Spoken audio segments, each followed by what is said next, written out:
مرزا تیرے اور تیری سوچ جیسوں پہ ہزار لعنت ہو۔ یہ غدار ہر دور میں مسلمانوں میں رہے۔ ہمارے چیف آف آرمی سٹاف صاحب بھی 5-7 دن ہو گئے وہاں بیٹھے ہوئے جا کے کہ ملاقات کے لیے کوئی 5-10 منٹ شرف ملاقات ٹرمپ صاحب بخش دیں۔ بسم اللہ الرحمن الرحیم، نحمدہ ونصلی ونسلم علی رسولہ الکریم۔ تمام دیکھنے اور سننے والوں کو السلام علیکم ورحمۃ اللہ وبرکاتہ۔ گزشتہ 2 ویلاگ جو ہیں ہمارے، اس میں ہم نے ایران اور اسرائیل کی جنگ کے بارے میں عوام کو میسج اور پیغام دیا تھا۔ حکمرانوں سے بھی گزارش کی تھی کہ متحد ہو جائیں، لیکن ہماری بدقسمتی یہ ہے کہ ہمارے امریکہ کے غلام زیادہ بیٹھے ہوئے ہیں اسلامی ملکوں میں۔ وہ اپنی مرضی سے نہ کوئی بیان دے سکتے ہیں، نہ کوئی حمایت کر سکتے ہیں، نہ کوئی مذمت کر سکتے ہیں۔ امت مسلمہ کی بدقسمتی ہے کہ اسے کوئی ایک لیڈر بھی ایسا نہیں ملا جو ایسے کسی بڑے بحران میں قیادت کا منصب سنبھالے اور مسلم امہ کی قیادت کرے۔ سب اپنی اپنی لڑائی جب کسی کے سر پڑتی ہے تو اسے خود ہی لڑنی پڑتی، باقی سب تماشائی۔ اس دفعہ مہربانی کی ہے کچھ اسلامی ملکوں نے کہ انہوں نے اسرائیل کی مذمت کی، زبانی کلامی ایران کی حمایت کی ہے۔ چلیں اللہ کا شکر ہے، اتنا بھی کافی۔ جو کچھ کیا تو ہے، پاکستان نے جو زبانی حمایت کی ہے اب تک، اس کا نتیجہ یہ ہے کہ ایرانی پارلیمنٹ میں پاکستان زندہ باد کے نعرے گونجے۔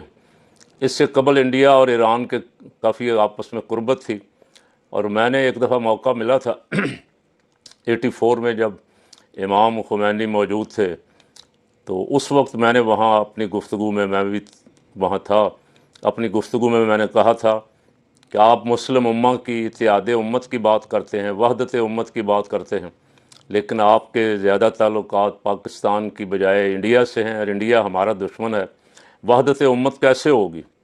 اس وقت کچھ لوگوں کو میری یہ بات اچھی نہ لگی۔ اب انڈیا کھل کے آ گیا میدان میں، اللہ کا شکر ہے ایرانی بھائیوں کو سمجھ آ گئی ہے کہ ہندو کافر ہمارا دوست نہیں ہو سکتا، مسلمان کا ہمدرد، ولی، دوست، یا اس کا درد محسوس کر سکتا ہے، غیر نہیں کر سکتا۔ ٹرمپ آپ دیکھ لیں کتنے پینترے بدل رہا ہے۔ ٹرمپ پہلے کہہ رہا تھا کہ میرا کوئی تعلق نہیں ہے، میں غیر جانبدار ہوں، اب رات دن کس طرح وہ بھاگ دوڑ کر رہا ہے، اور کس طرح ایران کو کھلم کھلی دھمکیاں دے رہا ہے، اور اسرائیل کا بھرپور ساتھ دے رہا ہے۔ اسرائیل منت سماجت پہ ہے کسی طرح ایران سے ہماری جان چھوٹ جائے، لیکن ہلا شیری دے رہا ہے اس کو ٹرمپ۔ ایک طرف سے وہ اتحاد کا چیمپئن بھی بنتا ہے۔ ہمارے چیف آف آرمی سٹاف صاحب بھی 5-7 دن ہو گئے وہاں بیٹھے ہوئے جا کے کہ ملاقات کے لیے کوئی 5-10 منٹ شرف ملاقات ٹرمپ صاحب بخش دیں، تاکہ ان سے گائیڈ لائن لے کے اس کے مطابق ہم دیکھیں کہ ہم نے کیا کرنا ہے۔ اللہ کرے کوئی اچھے فیصلے کریں۔ یہی امید کر سکتا ہوں کہ پاکستان کے مسلم امہ کے مفاد میں جنرل صاحب اس کے ساتھ کوئی ایسی ویسی سودے بازی نہیں کریں گے جس سے مسلمانوں کے دل دکھیں، مسلمانوں کا نقصان ہو۔ پہلے بھی ہم نے امریکہ کے جھانسے میں آ کے بہت نقصان کیا ہے۔ عراق سے صدام حسین کی حکومت کا خاتمہ کروایا، اس میں سب شامل تھے مسلمان ملک بھی۔ پھر افغانستان کے ساتھ جو کیا، اب ایران کے ساتھ بھی، تو پھر پیچھے کیا رہ جائے گا؟ اور یہ ہمارے کم از کم دفاع کی آخری دیوار تھی ایران۔ سب سے بڑا خدشہ اس کو ایران سے تھا، اسرائیل کو، ورنہ اسرائیل تو دنیا میں اس وقت بدماش بنا ہوا ہے۔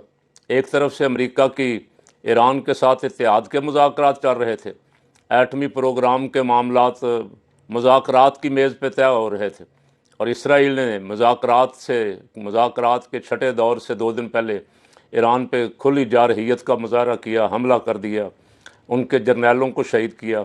اس کا نتیجہ یہ ہے اب جب ایران نے جواب دینا شروع کیا ہے، انہوں نے اصل میں اسرائیل نے اور امریکہ نے ایران کا غلط اسٹیمیٹ لگایا تھا، اندازہ غلط تھا ان کا کہ یہ 1-2 دن بھی نہیں نکال سکیں گے۔ اب جب ایران میزائلوں کی بارش کرتا ہے تو چیخیں تل ابیب سے، حیفا سے واشنگٹن تک جاتی، اور واشنگٹن کا اس وقت وہاں جو کھلبلی مچی ہوئی ہے وہ ساری دنیا دیکھ رہی ہے، مجھے کہنے کی ضرورت نہیں۔ مسلم امہ کاش ترکی، پاکستان، 1-2 ممالک بھی ساتھ کھڑے ہو جائیں ایران کے ڈٹ کے۔ اچھا، ابھی تک زبانی کلامی حمایت ہے، ہمارے وزیر دفاع نے، وزیر اعظم نے 1-2 بیانات دیے ہیں ایران کی حمایت میں، اس پہ بھی ایرانی عوام شکر گزار ہیں۔ لیکن اس کے باوجود جھوٹے چلا کے میسج اور جھوٹے کلپ ڈال کے اور جھوٹی پوسٹیں ڈال کے ہندو کوشش کر رہے ہیں کہ پاکستان پہ مداخلت کا الزام لگائیں تاکہ پاکستان کو بھی نشانہ بنایا جا سکے، یہ کہہ کے کہ پاکستان نے ایران کی حمایت کی ہے۔ ہمارے وزیر اعظم سے ڈپٹی وزیر اعظم اسحاق ڈار صاحب نے فوراً کہہ دیا کہ ہمارا کوئی تعلق نہیں۔